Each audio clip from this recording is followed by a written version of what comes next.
Welcome to the third episode of Photoshop for Beginners. In this video I want to show you how to customize your workspace.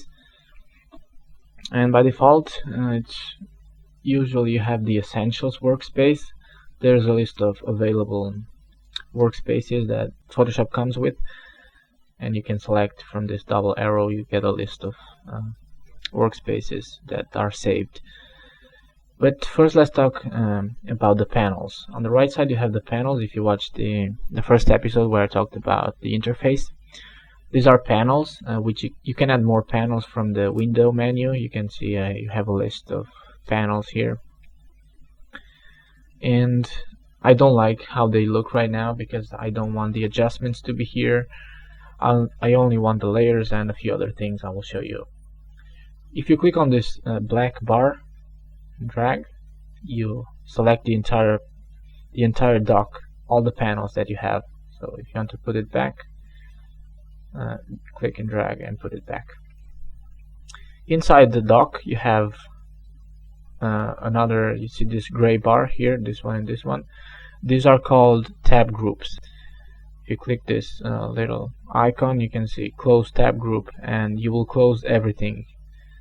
In this case I have layers, channels and paths. If I close tab group, it will close all of them. So let's put them back, go to layers, and we have them back. And the reason why I don't want to have them here, because you can see that if I change from one to another, they minimize, and I don't like that. I want to have them all visible. So I will show you how to do that next. But before that, let me show you how you can work with the tab groups. You can get a tab group out of the dock by clicking this gray bar and dragging it outside. You can also change the tabs. You can put this tab here if you want. Just click and drag it and put it here, and you have it here. To put it back, and let's put the layers tab group back on the dock here. Now let's start customizing this. I'll use the CS3 interface because I started with that interface and I liked it, so I'm using that as a starting point. So first select Essentials if you have it. If you don't have it, select any other workspace and reset it to the default. And now I will delete all the tab groups except the layers, because I want you need to have the layers on the tabs, on the panels. They are really important. And right now I will start adding the things that I want to have here. The first thing I want to have is the Navigator, because I use it a lot. Not for zooming, but I use it because I want to have a thumbnail of the design that I'm doing. So the info I don't need, so close that. The histogram, sometimes I watch the histogram, so I'll leave it there and click and put it on top of the layers like that. And the next thing I want to have there is the history, and you can see that by default comes on the second dock. You can see that you have two docks here. You can have as many docks as you want, but it's not practical to have so many of them.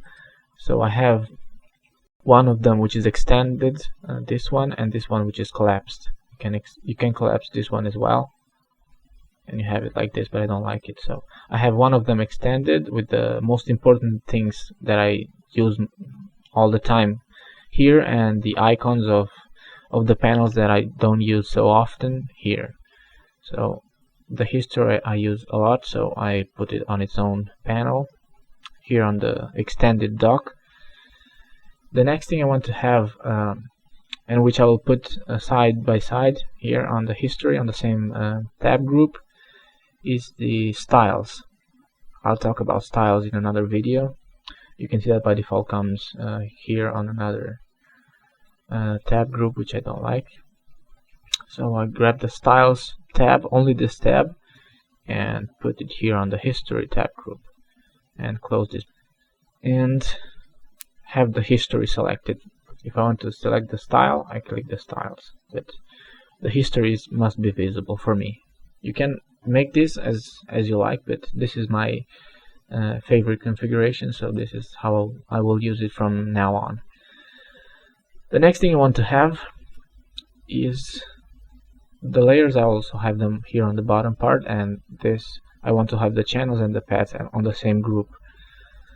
So this is my default dock panel here, and I will put some of the things here on the second dock.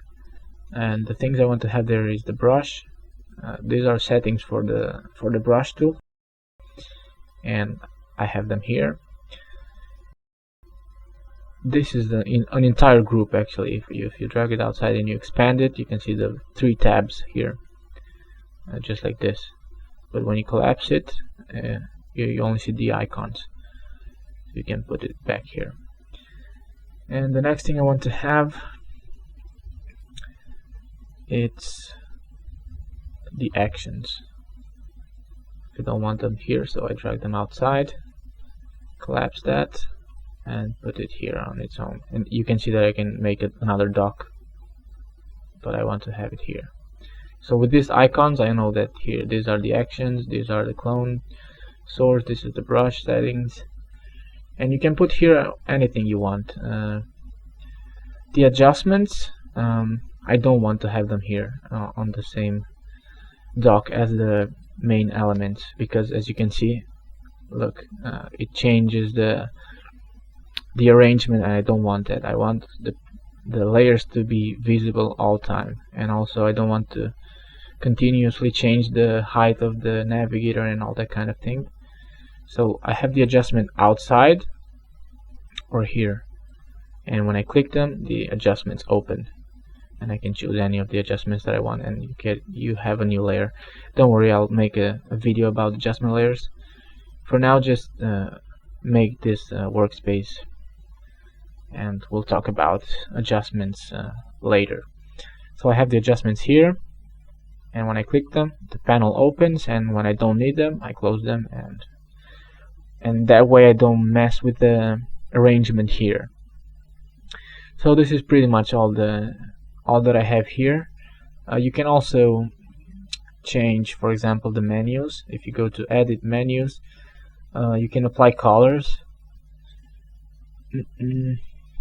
I don't know where that is. Right here, application menus. For example, if there's an option that you use a lot, let's go to file, where it is, well, and application menus. Go to edit, for example. For copy, you can set a color, a specific color, for example red, and I click OK, and if I go to edit, you can see this painted in red. And if you save the workspace right now, it will save the configuration of the menus, the keyboard shortcuts. If you have custom keyboard shortcuts, you can also save that, because you can see not all of the menus have keyboard shortcuts assigned to them. So now that I have this configuration made, you have to save your workspace. Just click new workspace and give it a name. And as I said, you have the option to save the shortcuts and the menus. I'll check the menus and change the name of this to CS3 and save it. And now you have it here on the list as well, CS3. You can put your name or whatever you want. And if you go back to the essentials and reset, you go back to the essentials. If you want to switch to your own workspace, click here, and everything comes back to the workspace that you made. And if you mess around with this and something like that, and you don't know how to put them back, just go here, reset CS3, and everything comes back to the default. So it's really easy to configure all of this and to make it fit your needs. Basically, you will need this to make when you develop your own workflow, you will adjust the workspace to suit your needs.